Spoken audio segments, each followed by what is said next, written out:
find out who's managing the property. The manager needs some coverages. If it's third-party management, make sure they have the right coverages.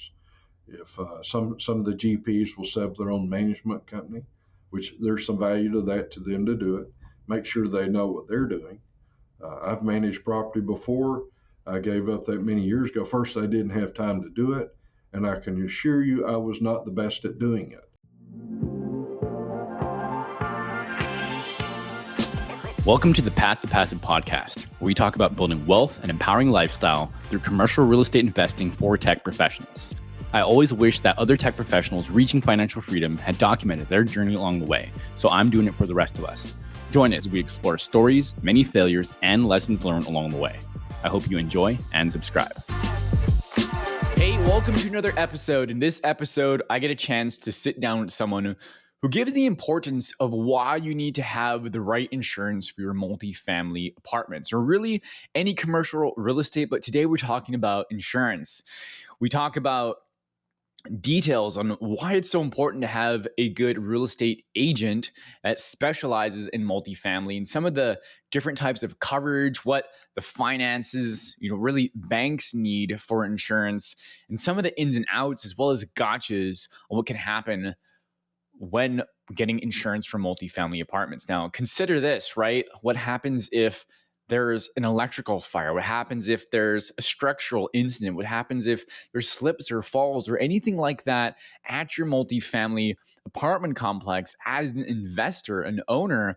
But also, what do you do about that? And how do you keep track of those things year over year to make sure that you continue to have the profit, right? Your income and expenses correctly so that your apartment can cash flow. So we go through a ton of these things today, something you definitely want to listen to and stay dialed in. Also hear what kinds of questions you need to be asking your GP team when you're investing, or if you're a GP as well, getting some information about how to best work with the agents that you work with as well. So this is when you're going to want to take notes, maybe even re-listen to certain parts, and definitely make sure that you have questions ahead of time. What am I going to get from this? What do I need to know about insurance so I can make great investment decisions as well? So listen up, stay tuned, and enjoy.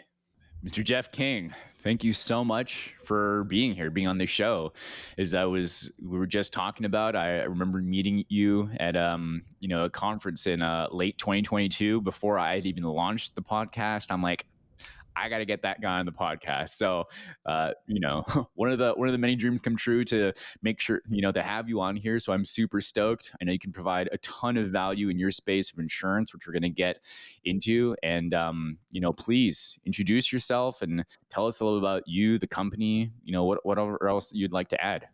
Well, Stephen, thrilled to be here. Thanks for the invitation. And I'm Jeff King. The agency, we're an independent agency, Ramey King Insurance. We're located in Denton, Texas, which is more or less in the Dallas-Fort Worth area, northeast Texas. We've been a property insurance specialist since actually 1995. We're in a college town, so we always had plenty of property to insure, but declared it as a true specialty in 95 and have tried to work around that. Most of our work is in Texas just because of the proximity, but due to the growth of these type of venues in the last, since COVID, and I like to, well, we all did survive the plague, literally our plague, but it's but the visibility of where we interact with people, we are nationwide. We are licensed nationwide, not necessarily in every state, but most states that are active, and hopefully can bring what expertise we have to the person wherever they are. And so that's we have 25 people in the agency, and probably 60 to 70% of our business is real estate insurance. Outstanding. And we're also investors, private investors. I mean, we're not a real estate agency, but we invest in real estate as well. So. Awesome. Great note on the end there that you're investors too. And so having that perspective of what do investors need, because you are them. And I know a number of, operators in multifamily as well that, you're on their team, you support them, as well, and it's, uh, it's cool to have you here. I want to, I want to dive in because, like we're talking about, many listeners, many people I talk to, it's, those that might have invested mostly in stock market, or some people that have invested in real estate, hopefully many more people if they're listening to the podcast. And they may not have gotten as far as understanding how insurance for multifamily and commercial, but we'll stick on multifamily, how it's different. So, I'd love for you to talk about just kind of opening up the conversation of what things might be different for single family and multifamily insurance, or let's start there. What I've seen conceptually, obviously, they're both real estate, but the initial part, well, first, typically an apartment is a bigger asset. I think one of the questions, when do you go into multifamily? I think Freddie or Fannie list it once you go to a 5 unit or more, it comes out of their residential into the commercial arena. And to a great degree, that's what happens as well with us. But we take it from being a personal lines, like if a person owns a rental home, most of the time they can get that property insured at the same agent that writes their home and auto. And many times that's where they'll start out. It's perfectly good situation. And then typically I've seen people, they'll buy a house, and the value to real estate, if it works, and it can work, if they buy a property this year, they're going to buy another one next year. They may buy two of them the year after that, but you could say they could, in an apartment, they may buy a 10 unit this year. They're going to buy a 10 unit next year, maybe a 20, so forth, and maybe a 50 after that. And then at some point they might look at the syndication model and really try to blow it up from there. But the biggest difference, you leave what is considered the personal lines division in insurance to go in the commercial division of insurance. And out of agents, probably at least half the agents out there on every street corner are personal lines only agents, and they're good at what they do. There's good and the bad in all of us, but all industries, but that's their focus. But once you go into multifamily, you really need to find someone first that can do commercial insurance and have the markets to do it. And then beyond that, depends on the size. I would suggest you need someone that specializes in commercial insurance.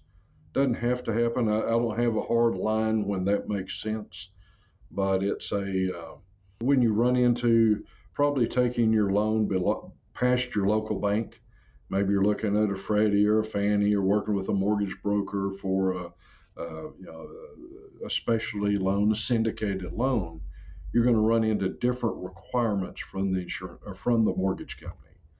And many times when we're talking, there is quite a bit we ask about the property, but many times we'll ask, well, have you picked a mortgage company? And if you have, can you send us their insurance requirements? And the way I joke about it, people will send those over and says, I don't know what they're talking about, but can you make my insurance look like that?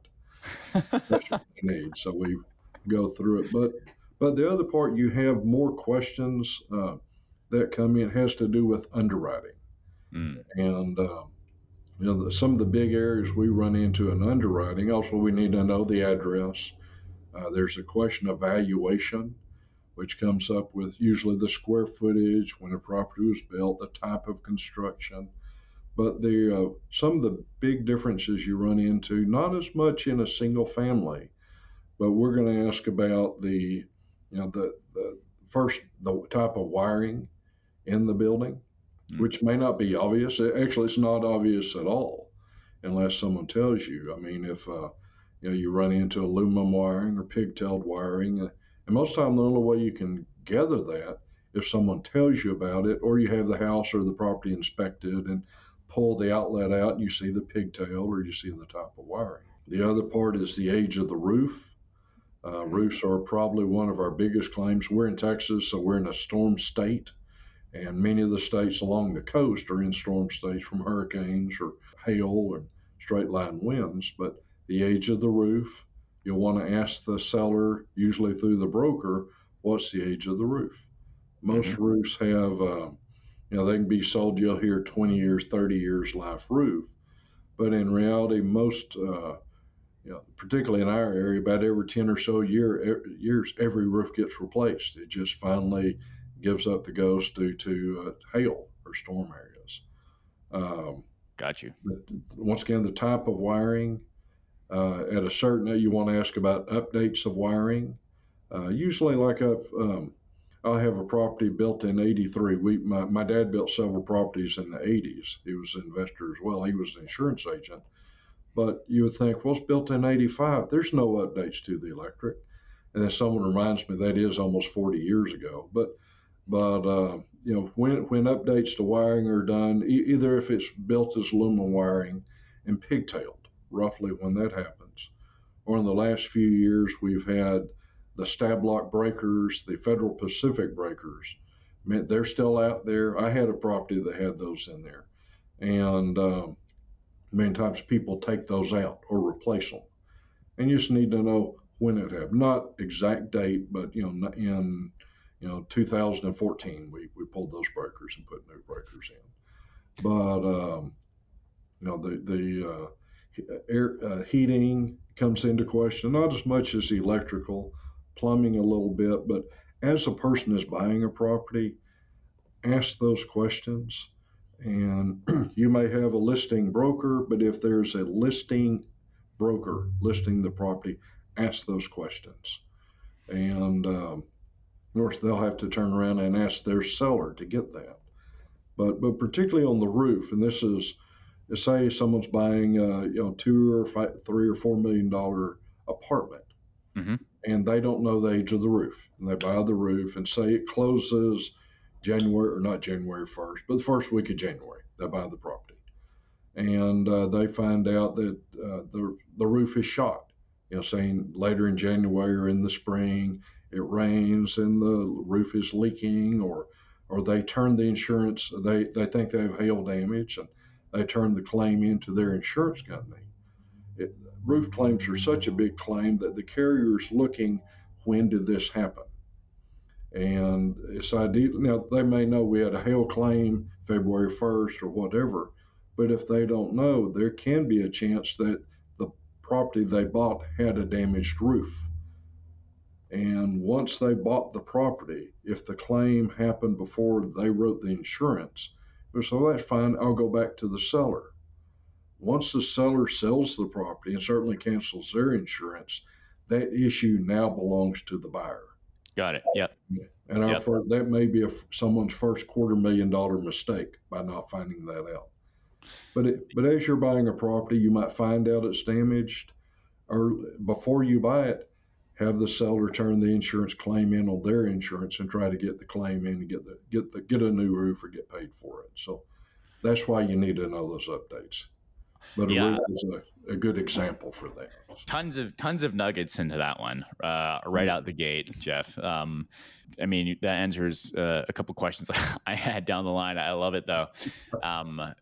Things to look out for. And you were talking about it from a GP team, right? Going and acquiring a multifamily complex, but also some good things for LPs to be thinking about, questions that they should be asking the GP teams as well, right? Let's go back, because you mentioned something very important. Well, I always mention, we work with LPs, but I always think LPs are always looking, when's my turn? When is this one I'm going to buy myself? So there's many LPs that's a great position to be into, much less work. But if they take the challenge, they do need to know this. But they want their leads and the sponsors to be doing the right thing. They don't want them to get caught short either. Absolutely. But go ahead. Absolutely. No, you mentioned once they get past, thinking about from personal lines to commercial lines, and then someone that specializes in multifamily, and then why that's important. And then you said from the banks, right, the Fannie or Freddie, who is saying, sure, we'll give you a loan, but we need these types of insurance. Yep. And then the GP teams are saying, hey, Jeff, help me make the insurance satisfy what the lender's looking, which speaks to the importance really of, specialization, having commercial and multifamily specialists to satisfy what not only the lender is looking for, but also knowing what some of the gotchas are as well. Oh gosh, that's right. So talk to me about what some of those requirements might be. Well, usually they're going to start, first they're going to want replacement cost on the policy. So what does that mean? There is actually, you can arrange the coverage based on replacement. And what that means is when a claim occurs, the carrier is going to adjust it to what the replacement cost is. Of the entire apartment complex. They'll look at their entire apartment, but say you have that, let's just use a $5 million property. You've got 6 or 7 buildings, but you have a claim, maybe building 3 has a huge fire. Just building number 3, it's isolated that. But ideally, you want enough, the owner wants enough to rebuild that property, which is the replacement cost. And but there's a couple of parts to it. You can have replacement and have the replacement coverage, but you have to have enough insurance to make it replacement. And there's a couple of ways to do that. You can write, now I'm kind of off in the weeds here a little bit on this, but you can write what's called blanket coverage, where you write $5 million for the entire complex. And worst case scenario, $5 million is, say the entire complex is gone, which is a very rare situation, but you have $5 million. But in a blanket, say you have building 3 that's gone, they can use that entire $5 million to rebuild building 3. Now, they're not going to have to. That's a big number. The other option that we run into is what's called scheduled building, where they take the $5 million, but they put a certain dollar amount per building, usually based on square footage. And sometimes that can be precarious, where it may not be enough. Say you have one building based on square footage, you have 750,000, and it's damaged where maybe it turns into a $900,000 rebuild. The insurance company's only going to pay 750,000. But those are more complex situations. But you want replacement coverage. The other part is you'll also want check into deductibles. We see a variety of different configurations of deductibles. And I want to use some just techno language here, but sure. First deductible you'll see is what we call AOP, and it's all other perils. Generally think of that as all other perils except wind and hail. Now, many times in other states, you'll have one deductible for all perils, but you'll see a dollar amount there. Sometimes you'll see what's called a wind and hail deductible. We see that in some of the storm-prone areas, where it's typically written as a percentage, 1%, 2%, 3%. I've seen as high as 10%, where their deductibles actually say it's 5%. It may be 5% of the building or 5% of the entire property. So back to my $5 million example, 5% of $5 million is $250,000. That is the wind and hail deductible. And that would be how much that the owners would need to spend before insurance kicks in, right? That is correct. That's correct. And it's so just be aware of that. Another thing we run into on the coast is that carriers will have a named storm deductible, usually written as a percentage. And most time it's the same as the wind and hail. Sometimes it's higher, but it is a deductible used when there's a named storm. Now, what's a named storm? Hurricanes and tropical storms.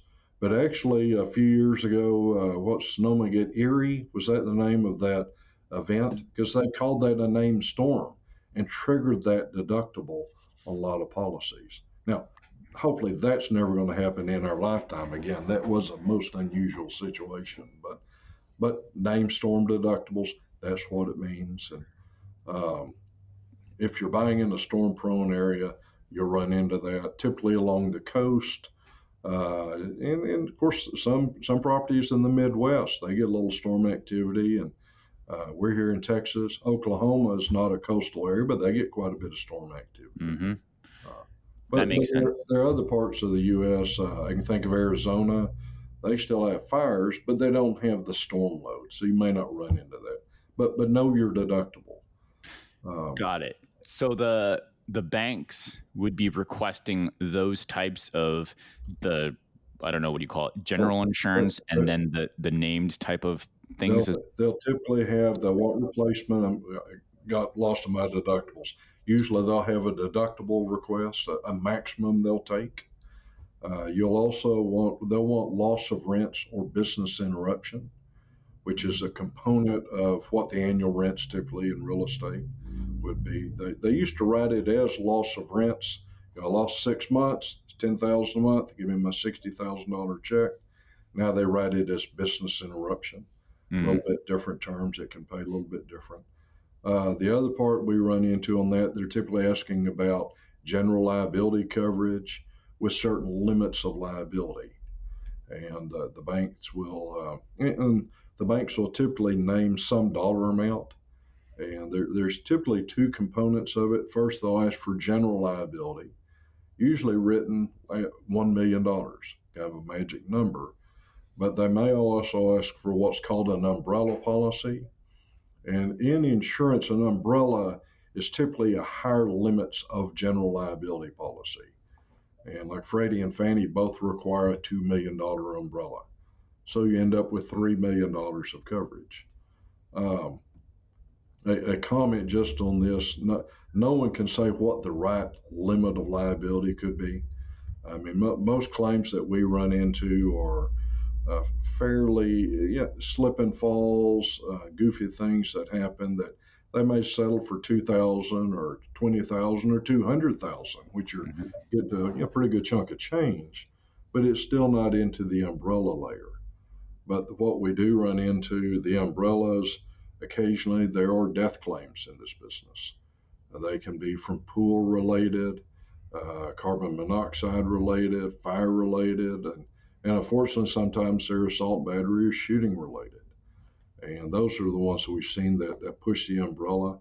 And frankly, it doesn't change the negligence. It's just that someone has died, and the heirs just think someone should pay a higher amount. And particularly in a death, I mean, there's like I say, number one, there's life is priceless. Yeah. But when you look at it from an economic standpoint, based on someone's age, their job, it can be calculated. And I like to say the settlement may be somewhere in between there. But but pick a liability limit that makes sense, that is affordable. And many of these properties in the apartments are also managed by a third party. Make sure that third party, the typical management company, they have liability coverage, they have professional liability as well. But if a person is doing first party management, they are picking up some of these exposures. That makes a lot of sense. My question really being is, one, it's the banks requiring insurance, of course. They want to protect the asset. Yep. And then the question is, well, how do you underwrite how much insurance should be needed? Okay. Like, is there a minimum that the bank needs? And then do you decide in some cases where you would want to do more? Sometimes, most of the time the bank is not naming a dollar amount. They just said, we want replacement. But occasionally they do. We run into it from two different directions though. To write replacement, most of our carriers will name some type of minimum dollar amount. It may be somewhere between $100 to $150 per square foot. And ideally it's based on the building in that area. Like I'm in Texas, there's a certain cost of building here. Someone in Indiana may have a different cost. Someone in Los Angeles may have a different cost, whatever it costs to build there. But occasionally we'll have the mortgage company actually name a dollar amount where they've gone out, they've done their own appraisal, and so they say, here is the number. And let me make a comment. There's two types of appraisals. First, there's replacement cost appraisal. Here's what it cost. Then there's a market value. And most people are buying that property based on the market value. And so that's not relevant to us, but it's relevant to the bank.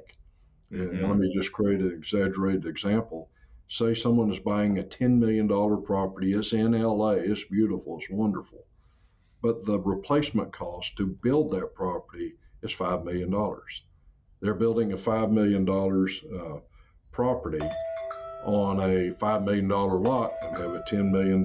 But the bank says we're loaning you $7-8 million for this property. We want to see a policy limit of $7 million or $8 million. So we do run into that occasionally. Most time it's really based on their estimate, but occasionally the bank wants to see, here's the amount we're loaning. We want at least this much. Usually not that big of a problem to do that, but sometimes you run into those issues. Makes sense. Got it. That makes a ton of sense. But the big difference between market value and replacement, and market value swings. It goes up, it goes down, all a component of the cap rates and things like that. But right. I've always heard if you can buy something for less than the replacement, it's a good deal. But yeah, anyway, yeah, good luck to everybody to find that. That's what we're all looking for. So. Absolutely. Arguably, you could say that the replacement costs might swing a little bit too. Maybe not as much as the market, pending things like supply chain or cost of materials. That's true. That's true. We felt that, a couple of years ago when I think it was the price of wood was the first thing we see. It may be 3 years ago now. That caught everybody. And that's when we saw more mortgage companies looking at that value. And of course, in the last couple of years, not politically stated, but we have had inflation and things do cost more now. So that is something worth looking at, not every year, but it's something worth looking at in property insurance every 2 to 3 years. Just judge where you are. And now here's the danger. You're talking about a gotcha. Ideally, as an agent, I know a buyer is interested in the price of their insurance. They don't want to pay too much. And with that, a big component of that is how much coverage to have. Mm-hmm. And so I want you to be satisfied as a buyer.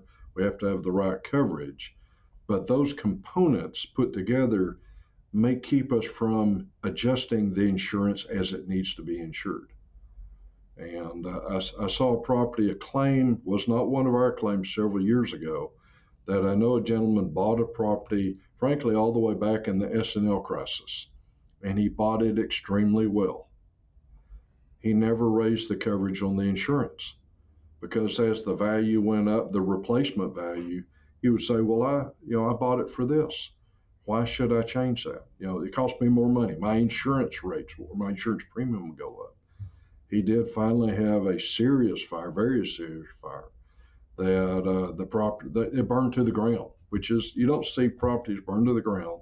It was one single building. And he was way underinsured by probably 60, 70, 80%. Wow. And that he got enough insurance to tear the building down. And today it sits there as a vacant lot. And he's still trying to sell it for the price as if the building's there, but he did purely take a hit. But the answer, his agent and he needed to have a serious conversation at some point with the agent explaining if you don't want to insure for replacement or keep that, when a claim occurs, it's not going to be a pretty picture. And now in our business, when a claim occurs, customers forget what they paid in the insurance premium.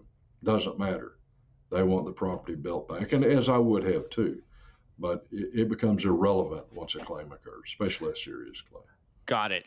So what I'm curious about here is, so kind of in order of time, is that, so let's say I'm trying to answer like the when, a couple when questions here. And so follow me on this here, is that if the GP team goes to acquire a property, right, they would go to the banks first and then get the insurance quote off of that, or how might that work in order?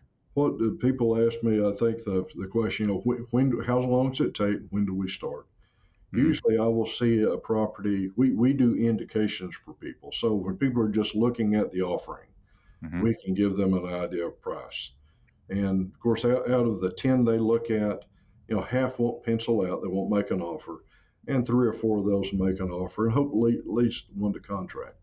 But for getting a quote, I would suggest either once it goes into contract, we need to start working.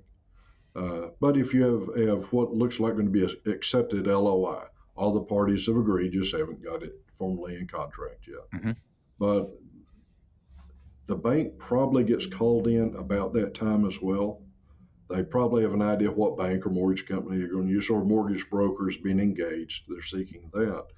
But what happens in ours, I like to say it takes about 10 hours of hard work spread out over about 3 weeks. So what does that mean? So, okay, today's a Thursday. Say you're buying a property, we talk, we gather information.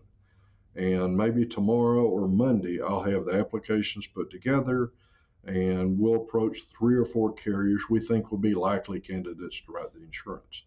There are certain situations we can go online and rate with carriers, but most of the commercial carriers don't operate that way, especially multifamily.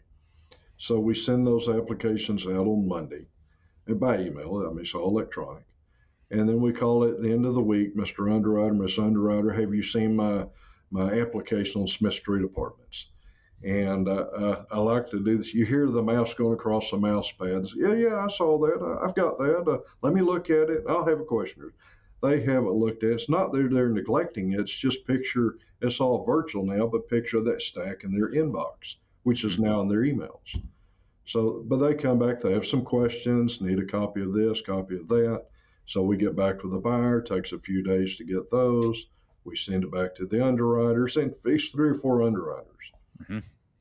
Same thing, we call them a few days later. Did you get my answers back on that? Did you get my loss runs? What do you think? Same thing. Oh yeah, let me look at that. And finally look at it. And in about 2 to 3 weeks, we've gone through this process, just giving people time to do their work. Mm-hmm. And hopefully in 2 to 3 weeks we have a quote. We've gone to 3 or 4 people. 2 didn't quote because this property was too much this or too little that. But we've got a couple of quotes. We meet with the buyer. Here's our options, and hopefully pick one. May have to tweak it a little bit, but hopefully pick one. And at that point, once it's accepted, they're probably on down the line with the mortgage company.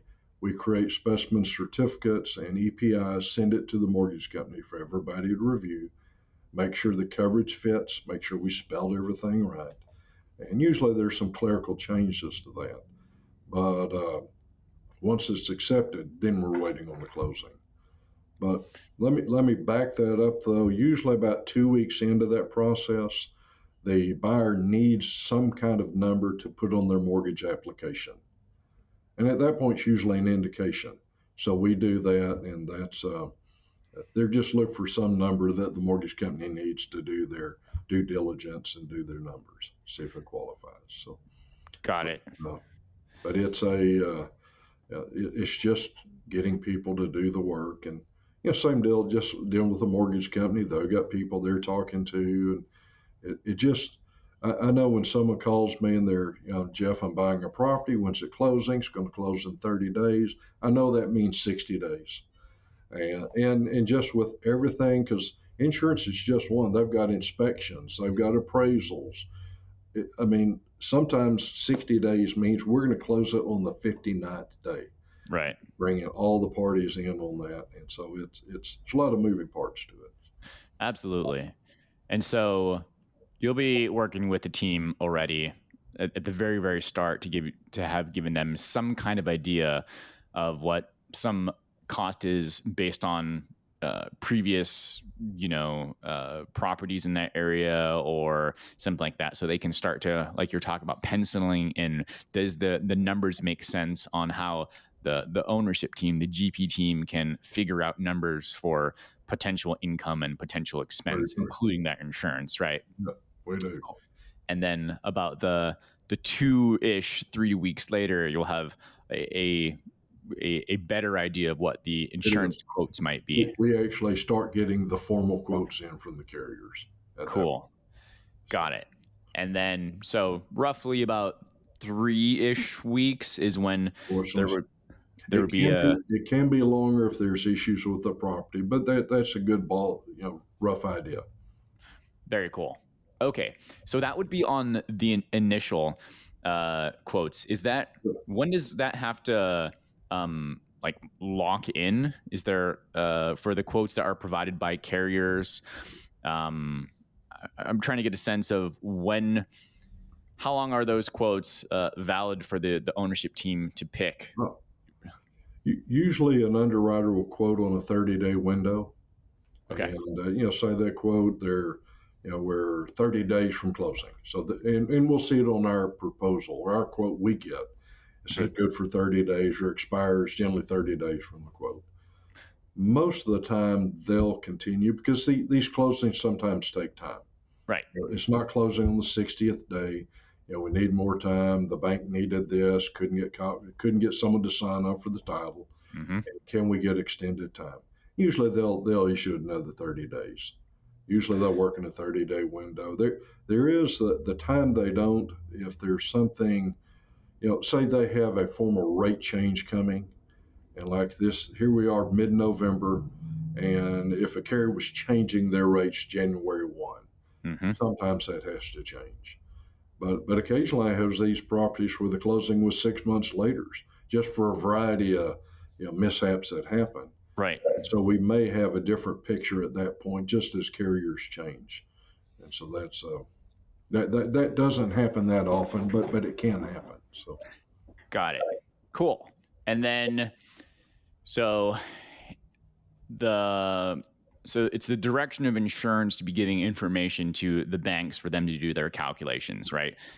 Not that you need anything from banks for any reason other than making sure the policies satisfy what the banks are looking for. Right. Well, what can happen, and it's been I'm hoping for a little bit better news this year, but the insurance rates have been going up over the last 4 or 5 years.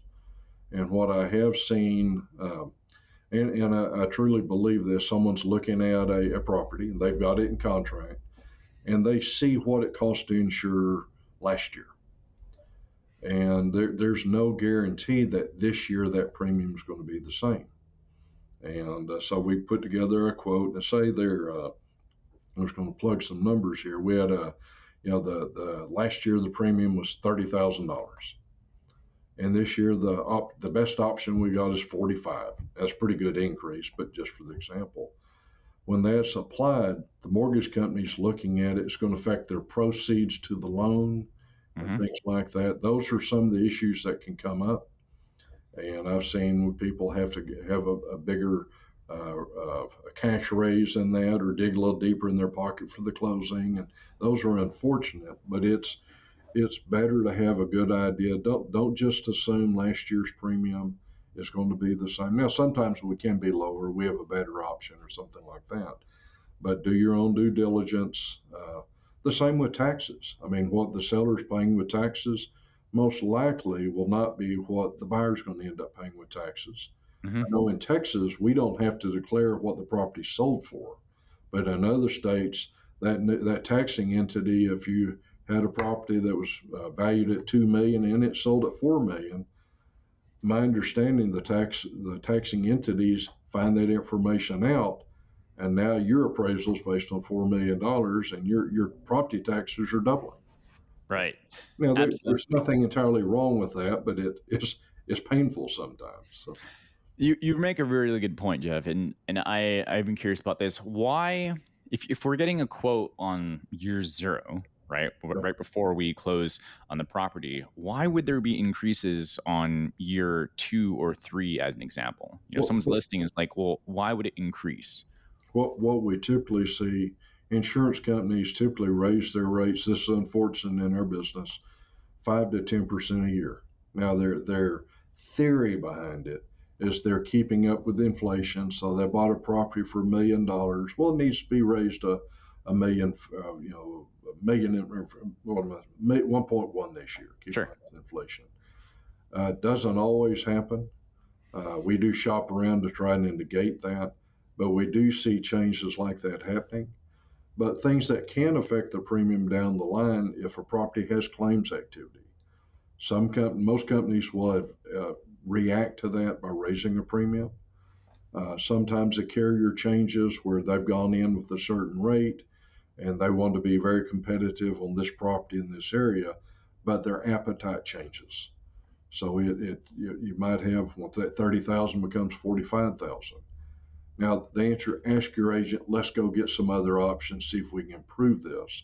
But those are what happened. It says guidelines change with insurance companies. Also, all insurance companies buy reinsurance. They're actually reinsuring their exposure. And sometimes the reinsurance market typically changes twice a year, January 1 and I guess July 1. Big reinsurance contracts go into place. And insurance companies are trying to defer their costs or their exposure to the claim. Sometimes their insurance changes, so they have to change what they are charging the customer. But it has more to do with appetite change and history. We've, like I said, I'm in the Dallas-Fort Worth area. When we have a big hailstorm, we can assure over the next couple of years we're going to see carriers reacting both in rates, deductibles, sometimes withdrawing or not writing. We saw just an ancient example in 1995. We had a huge hail claim. It's over $1 billion when $1 billion was a lot of money. Many years ago, almost 30 years ago. But we saw carriers that wrote basically carriers writing large roof properties just withdraw from the market or change their appetite completely. And these were apartment complexes, churches, big warehouse buildings.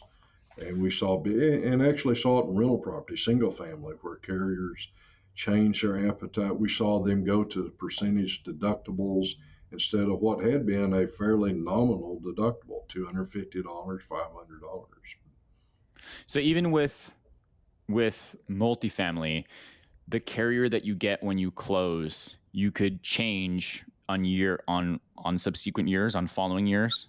Absolutely. The renewal date. Occasionally see people change mid-year, which is they typically get a penalty for doing that or a short rate penalty. But people do change and can't. Usually that renewal date is when people change, and we key on that from service and from prospecting as well. And is it majority because of pricing being the biggest factor for insurance changes? Usually it is, or first we don't see that many change. It's not like everybody changes, but maybe 10 to 20% are at least looking. And of course, hopefully, if you're with a good agent, ask that agent to shop for you. Agent, love you, doing me a good job. That premium sure seems high. Do you have any other options? Most of the time they can, or at least they can come back with an educated answer. This is the best we have because we looked here and here's what the market is. But if you're with an agent that doesn't specialize, they may not have any other options. So that sometimes there's a time to engage another agent. I had heard, I can't remember where now, but that when an agent would go and write the application and submit it to different carriers, insurance carriers, like we're talking about, they really have the option to do it like submit it once, because each of the different carriers might look at or know it doesn't change often. I forget exactly what this scenario is, but I wanted to make sure I asked to understand that better. Do you know what I'm talking about? I do. Most carriers operate on a first come, first served basis, I think is what you're asking. Yeah, I think so. Okay, I'm your agent and I go to these three markets. Mm-hmm. But you'd really like to work with this other agent because you're looking for different options, and they go to this market that I've already gone to. Yeah. And they'll come back, sorry, love the look of the insurance, but we are blocked at that carrier. The second agent is blocked. The second agent and third agent and so forth. Now, there's ways of getting around that. You can assign that carrier to that agent. We authorize this agent to be our carrier. Oh, there we go. Authorize this carrier to be our agent. But what does happen, and I've run into this more than I want to run into it, you talk to a customer, how many agents are you talking to? I've got 4 agents. Well, if they Okay. pick the right agents, we are all going to the same market. Got it. There's only in a certain area 3 or 4 markets, maybe 5 that will compete, and we're all trying to get that market. And you'll come back, well, I can't get a quote, they're blocked, and it's more than a couple of agents. And I'm not trying to limit the competition, but if they're good agents, they know the markets. They're going to go, and the key is to be there first. And, Got it. Got it. So reverse engineering on that and bringing that back. yep, The scenario being that if you have a team that's looking to buy a multifamily complex, that they might think that, well, I have multiple agents and see if I can get multiple different quotes from those agents. yep, But the truth is that the agent who goes to these carriers first to submit the applications is the one that's locked into those carriers to get yes, those quotes, it and is. everyone else will get the same. They won't even get the same quotes They back won't because they they're won't locked in. even get a quote. It's now there are out of those 3 or 4 agents, not to say all of them are going to the same carrier. Maybe one's got a specialty carrier that's new to the area. They just find out is writing multifamily. That does happen. But I can assure you, out of the 3, there's at least one carrier, maybe 2, that all of them will be going to, and Got it. whoever gets there first will be blocked. But Got it. you're looking for the buyers wanting. Can't someone give me some different options? And we try, but it can get locked up pretty quickly. Got it. Good to know. Good to know. Thank you for clearing that up for me.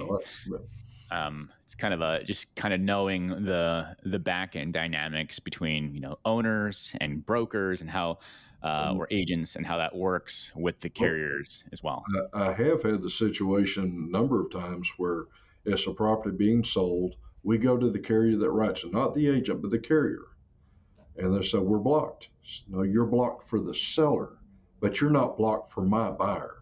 So open it up for me. So we get to have those discussions a little bit. But Tricks of the trade, Jeff. it is. It is.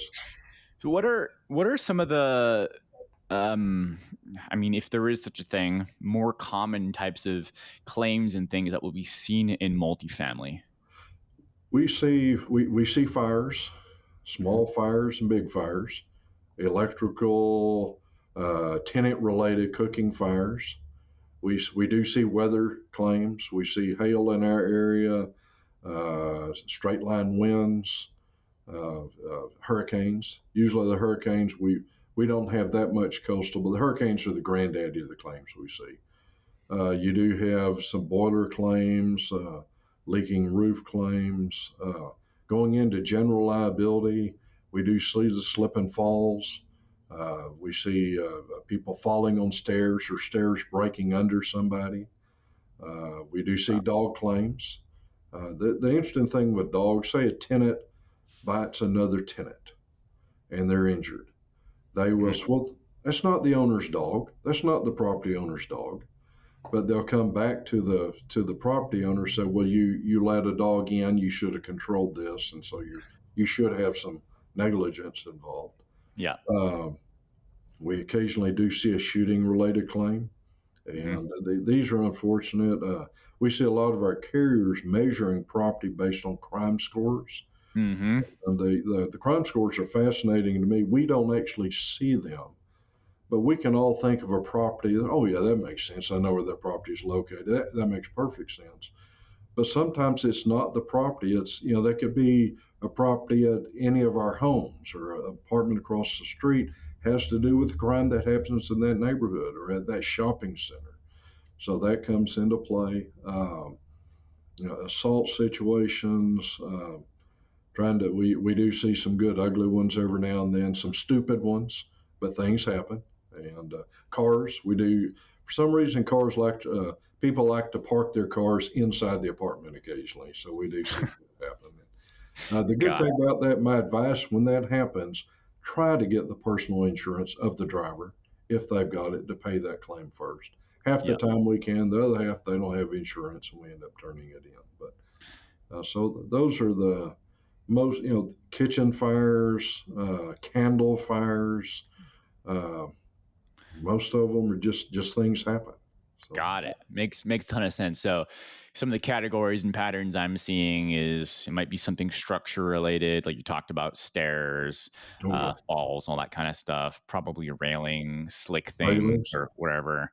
And then like you're talking about fires for whatever that is, again, Oh yeah. structural or, the It can be kitchen, etc. electrical. Yep. Uh, have You don't see that many fireplaces in apartments, but you do see some, Yep. and there's a fire there. I mean, it's I ended up turning in a claim. It wasn't an apartment; it was a duplex, but they never used their fireplace, but they decided to fire it up on Christmas Eve, and it burned the duplex down. They lived in there, rented one out. They called me Christmas morning. What do we do? I'll see if I can get the claim turned in, which I did. The carrier did have people answering the phone. I gave them the claim information. But anyway, fireplaces, you do have an open fire in a fireplace and things Yeah. can happen. So, Yeah, absolutely. And weather related, I heard you weather not only related, from, frozen pipes. I've mentioned Erie. That was that's an anomaly. mhm. We continually do see, pipes freeze on the north side of a building when the temperature gets different. And the unique thing about Erie, it got so cold. I mean, obviously, there's different parts of the U.S. that build housing standards to that weather pattern. Right. What they build in Houston is different than Dallas, different than Omaha, different than South Dakota. They're used to different weather patterns, but Erie just no one was ready for that. So it was the big one. What do most or it doesn't have to be most, but what do you some of the recurring conversations, the things that GP teams, what do they get wrong that are things like this is a common conversation I have to have. This is something I usually have to mention, stuff like that. They get first the first thing, and this is a bit self-serving. They need to have a good agent that knows what they're doing and let that agent do his or her job. Many will engage multiple agents, just as we're doing, trying to do a good job, end up blocking the market. Uh, the GPs need to have a good idea of their insurance and what affects their insurance. It's not just a component agent. Here's a big property, give me a good price. I'm working with one of those right now that doesn't have details on their property. They don't have loss runs. They don't have updates. Just it's big property. Give me a good price. Well, we're asking the GPs do your homework, find out those updates: roof, electric, type of wiring. If it's got bad breakers, what are you going to do about it? What's in so have that information. Updates on the roof. If those aren't in place, have an idea in your capex how you're going to address it. About once a year we run into a bare aluminum wired property. I don't know why that happens, but in the next 90 days we're going to have that pigtailed or collard or whatever it is. Gather the prior claims information. We try to get loss runs. A loss run comes from the current carrier saying we've had this property insured for this time period. Here's the claims we've had, or we've had no claims. And ideally, we try to get 5 years of loss runs. What is a loss run? A loss run is literally if I'm insured with a carrier or property, it will be a letter coming from that carrier just listing. It'll say the carrier's name, the property name, or the business name, and what claims have happened. Okay, got it. And if there's no claims, it will say it no claims for this policy period. But ideally, we're trying to get 5 years loss runs. Most of that is going to come from the seller or from a prior owner. And try to gather that. Another thing that's happened in the last few years, someone's buying a property, the seller's only on the property for 2 years. They can get loss runs for 2 years, but I didn't own it those previous 3. Well, we can guide them when they bought the property 2 years ago. Most times they had to get loss runs for their agent. Yep. And when they go look in their file, they're an email, oh, there's those loss runs. We can help them get those loss runs. Of the years previous to their 2-year ownership as well. Yeah. But try to get that. The listing broker with the contact they have with the seller is where that generally comes from. Gotcha. So it's doing your homework to gather it. And There's work in being a GP or work in being a buyer, of course. And you have to gather that. And if in doubt, ask your agent, be it Ramey King, what is needed? How do I get this? I'm working with a client right now. We're showing them they don't know how to get this information. I think it was a buying situation, and we're get evidence of the prior coverage. We'll help you order this coverage or help instruct the buyer how to get it for them. So it's really you're helping paint a picture for your agent to take to their carriers. Why that carrier first needs to write it and be as competitive as they can in writing that property. Got it. So it's certainly just make sure, yes, good agent who is thorough, first of all, and second, thorough and specializes in the asset. It does. And be that retail or multifamily or whatever it is. It can vary by asset class too. Yep. And then going to the ownership team, the GP team, talking with the agent, say, what are all the things that you need? And then third, going to get it. And then hopefully, like you're saying, get some of those things ahead of time to know about your property, due diligence, what's going on, the ages of things, and if there's any loss runs, which is all of the history about any claims made. And it's I know most people don't enjoy, some people know insurance better. I mean, most people don't want to just live in their insurance. That's what you have a good agent, but know a little bit about it. Spend a little time. Today we've talked about different types of coverages. Know why you need it, and make sure your agent knows and understands it. But just like getting a mortgage, you want to know what your interest rate. What's the timetable? Is there a balloon? Is it adjustable? What affects my interest rate? And just because you can get a loan today for 5% for a bank for 2 years, oh, that's good. Well, what happens in 2 years? Well, it's all due, or whatever. You might need to know that. You might need to be ahead of that. So. Yeah, certainly. Like I said earlier, I love that you and your team are investors as well. We're wrapping up here shortly as I'm respecting your time here. I'd love to provide some last additional value for those that are considering maybe just the LP side as well. Okay. And so, kind of brainstorming here, if you have something off the top of your head about what should LPs be asking their GPs from insurance perspective? There's a couple of things. They need to make sure the LP is getting the appropriate coverage, and most do. But it's worth asking the LP, what insurance, who do you deal with? Do you feel comfortable are you getting a good deal? Most of the GPs, it's not their first rodeo. They've got experience. There is experience as they're looking at GPs, and this isn't anything they don't already know.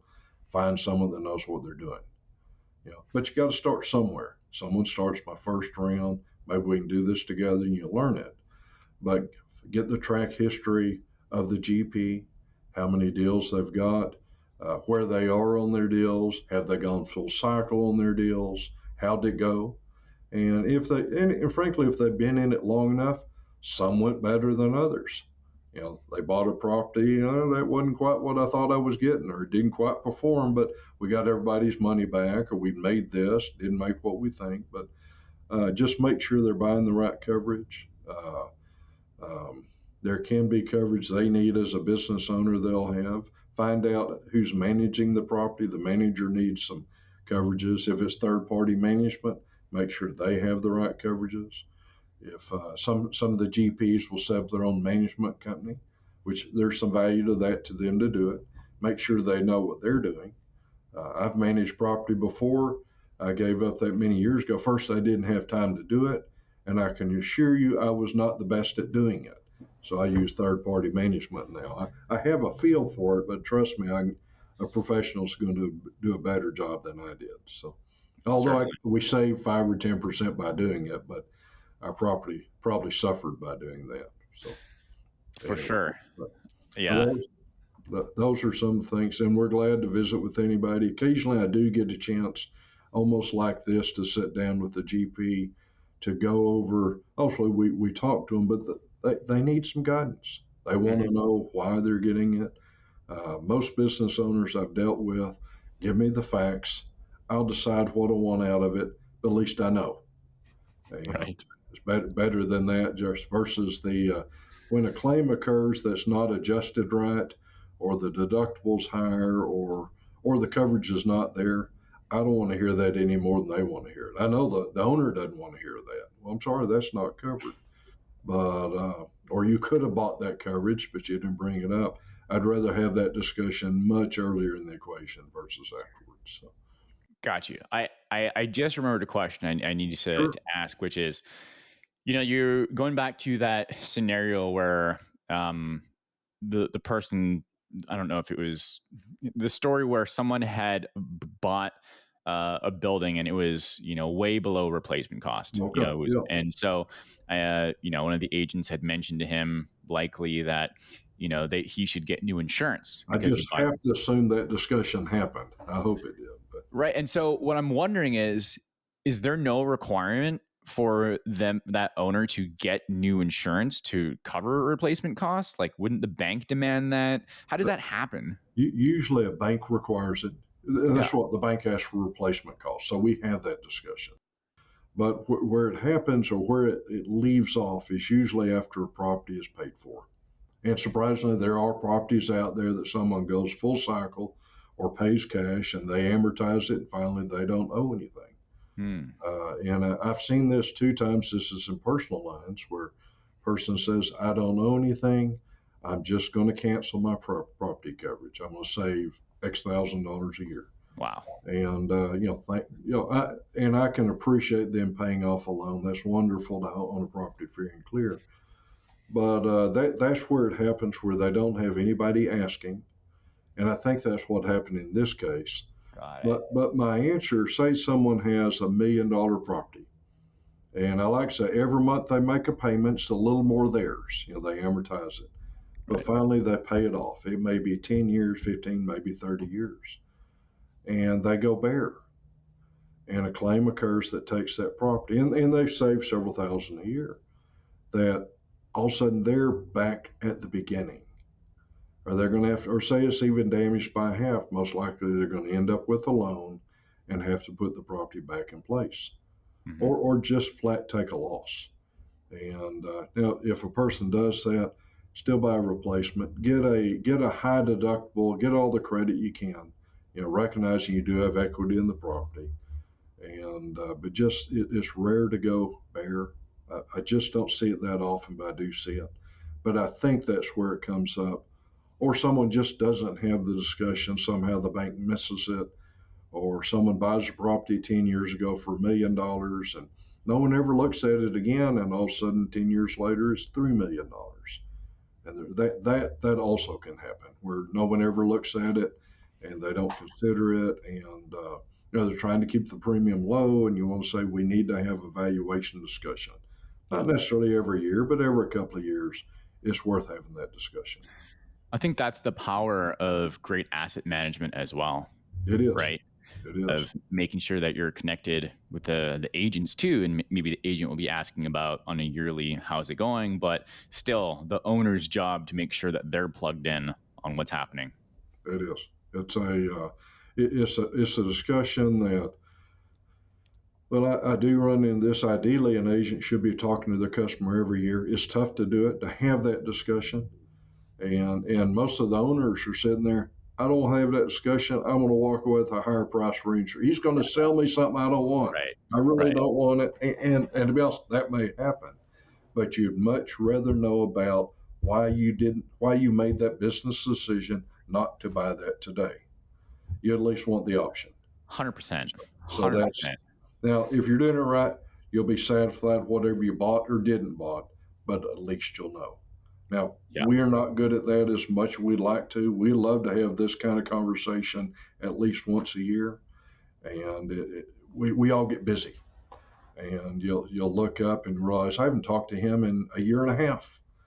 Maybe I have an assistant that works with him, but it's something that everybody needs to do, even when there's not time to do it. It's worth a little walkthrough. So. I think, the power of scheduling email for this day plus 1 year, Oh, it is. It is. It is.